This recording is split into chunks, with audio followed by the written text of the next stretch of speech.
KKN di Desa Lowang Hideng. Malam itu, hujan rintik turun saat 6 mahasiswa dari universitas ternama tiba di desa terpencil bernama Lowang Hideng, sebuah wilayah di pedalaman Garut yang bahkan tidak tercantum di Google Maps. Kepala desa menyambut mereka dengan senyum kaku, matanya tampak tak pernah berkedip. Rumah tempat mereka menginap berdinding kayu tua dengan atap seng berkarat. Di dalamnya dingin dan lembab, bau tanah bercampur jamur menyambut mereka. "Jangan keluar rumah setelah maghrib," pesan kepala desa sebelum pergi, tanpa memberi penjelasan lebih lanjut. Hari pertama berjalan normal. Mereka membantu di kebun warga, mengajar anak-anak, dan mencatat data penduduk. Namun, suasana desa terasa aneh. Warga jarang berbicara dan selalu menghindari pandangan mata. Saat malam tiba, salah satu dari mereka, Rika, mendengar suara tangisan perempuan dari balik pepohonan di belakang rumah. Suaranya lirih, menyayat, dan terus berulang. Ia membangunkan yang lain, tapi saat mereka keluar, suara itu hilang. "Mungkin suara binatang," kata Arga, mencoba menenangkan. Tapi malam kedua, tangisan itu datang lagi. Kali ini diikuti dengan ketukan di jendela. Ketukan yang ritmis 3 kali, jeda, lalu 3 kali lagi. Fadil, yang paling pemberani, mencoba menyelidiki malam itu. Ia menyalakan senter dan berjalan ke arah belakang rumah. 10 menit berlalu, dia tak kunjung kembali. Saat akhirnya ia muncul, wajahnya pucat, bibirnya gemetar. "Aku melihat seseorang berdiri di pohon. Tapi dia melayang." Mereka mulai panik. Esoknya mereka mencoba bertanya pada warga, tapi semua menolak bicara.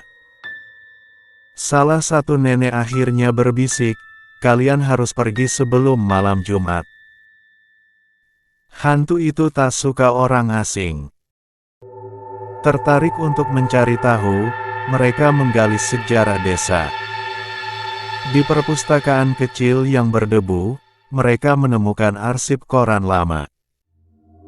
Dulu, desa itu pernah jadi lokasi pembantaian seorang dukun perempuan yang dituduh menyebarkan ilmu hitam. Wanita itu dibakar hidup-hidup di tengah hutan desa oleh warga sendiri. Namun sebelum mati, ia bersumpah akan membalas dendam. Sejak saat itu, siapapun yang bermalam di desa pada malam Jumat Kliwon akan dihantui oleh arwahnya.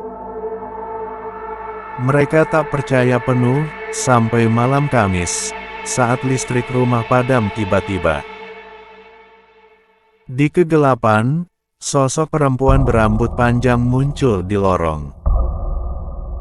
Matanya hitam pekat, mulutnya ternganga, darah menetes dari ujung jarinya. Mereka berteriak dan lari ke kamar, mengunci pintu rapat-rapat. Tapi dari dalam, suara tangisan kembali terdengar. Rika gemetar saat melihat bayangan kaki berdarah di bawah celah pintu. Besok paginya, mereka memutuskan pergi. Tapi kendaraan mereka, mobil tua milik universitas, tak bisa dihidupkan.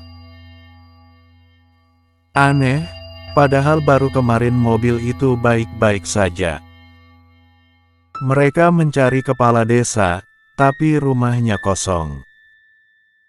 Tak ada satupun warga di luar.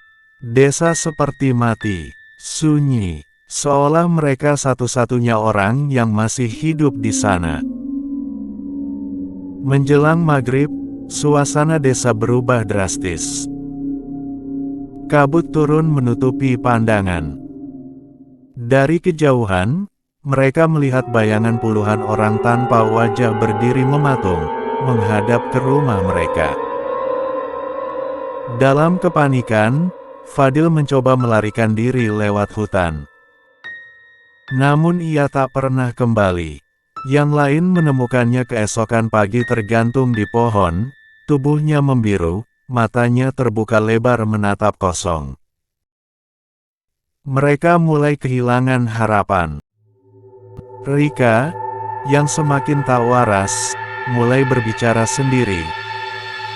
Katanya wanita itu membisikkan sesuatu di telinganya tiap malam.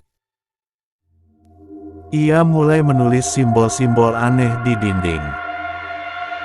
Malam terakhir, mereka dibangunkan oleh suara nyanyian tua yang menggema dari luar. Saat mereka mengintip, mereka melihat puluhan warga desa berkerumun mengelilingi api unggun, menari sambil membawa boneka jerami yang dibakar. Dari tengah api, muncul sosok perempuan tua dengan tubuh hangus dan mata menyala merah. Ia menunjuk ke arah rumah mereka.